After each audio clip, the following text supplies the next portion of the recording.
Hello everyone, and welcome to this short video just around what is inside of your junk art journal kit. So usually they come packaged like this because I would like for you to use this tag, this piece of beautiful ribbon as your journal closure. So this doesn't go to waste, you just literally put it aside. And once you open your box, you should find the following inside of it.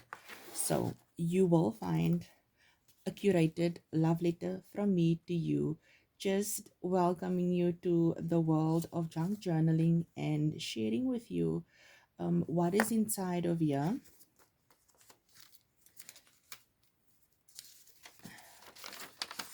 um, just a step by step of what is inside of here, and just saying thank you.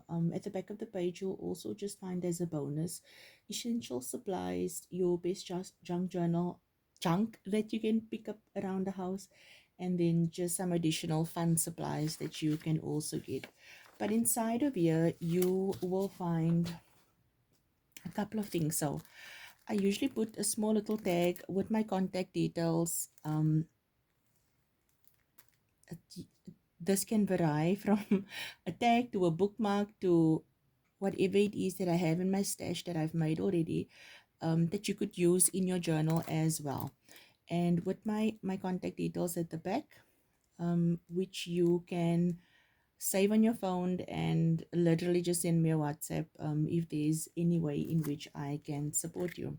So the needle, I've tried my best, the awl to cover it so that it does not damage anything. It's also a gift. It's something that I decided afterwards that I will include. You've got your tags and your folds, right? 3 tags and a fold in here. I do give you needle and thread as well. You get your journal topper that you're going to use as a cover on top of your journal. You get a creative pack, and this is where all the goodies are inside that you can use for decorations.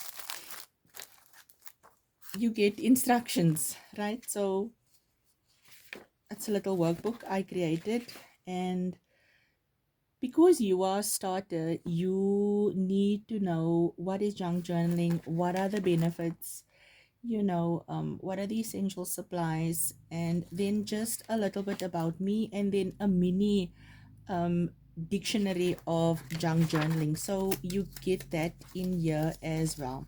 And then the creme de la creme, you get your journal. Now this journal is brown cardstock. There you get a journal cover, there's an envelope, and in the next couple of videos I show you exactly what it is that you need to do. So you get a lot of papers. You can also use papers that's in your stash already, and yeah. And then this is the basics. This is the stuff that you need to create a very simple A5 journal that you can get started in. So this is everything that you should find inside of your box. I've tried to pack them to the best of my ability so that it shows step by step, and that everything that you need to start off is inside of here. So yeah, that's just covering the box. So I will see you in the next video.